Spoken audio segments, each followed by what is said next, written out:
Let's say that you start a local project, be it a local server or just a Node.js project with some UI and maybe also a backend.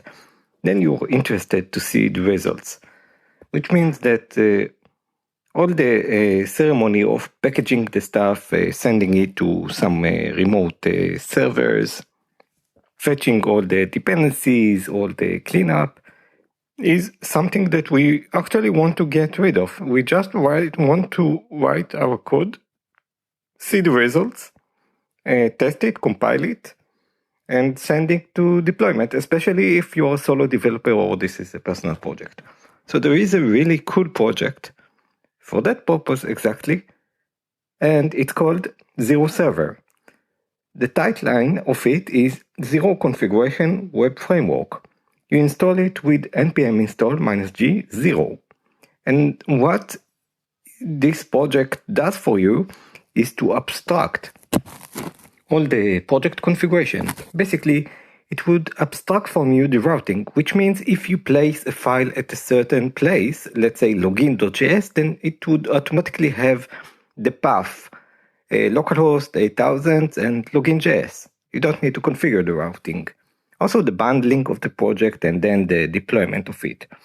So Zero Server abstracts all the usual project configuration for routing, bundling, and transpiling to make it easier to get started.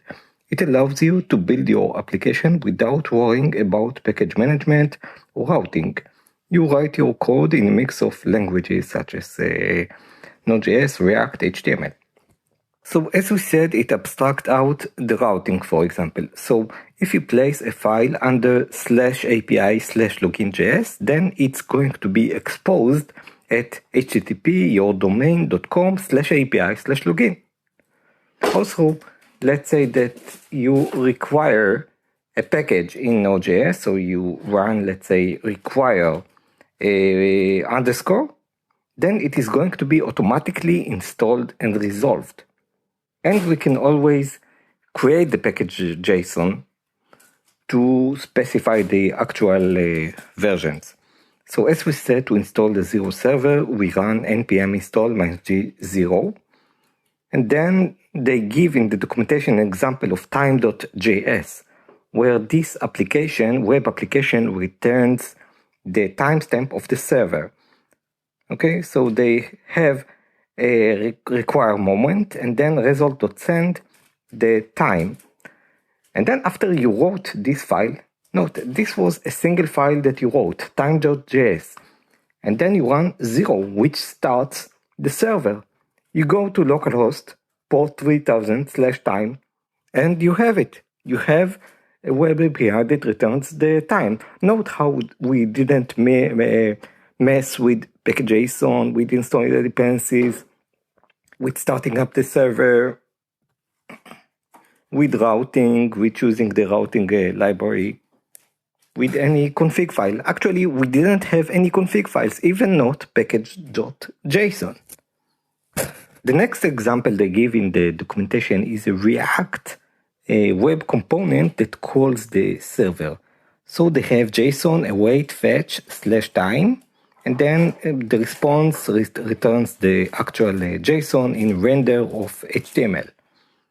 They run the Zero Server starts, and automatically again you get it. So you didn't again mess with routing, with package.json, with any configuration. It's just automatically working for you. This is pretty amazing. So you install it with npm install 0. Then you just write your files, be it React components or APIs, start the server, you have it running. This, I think, is pretty amazing, and they also handle the deployment if you want to deploy to their servers, but if you just want to check it locally, then you just use the Zero Server.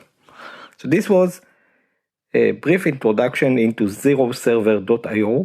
I think it's really cool, especially for personal projects.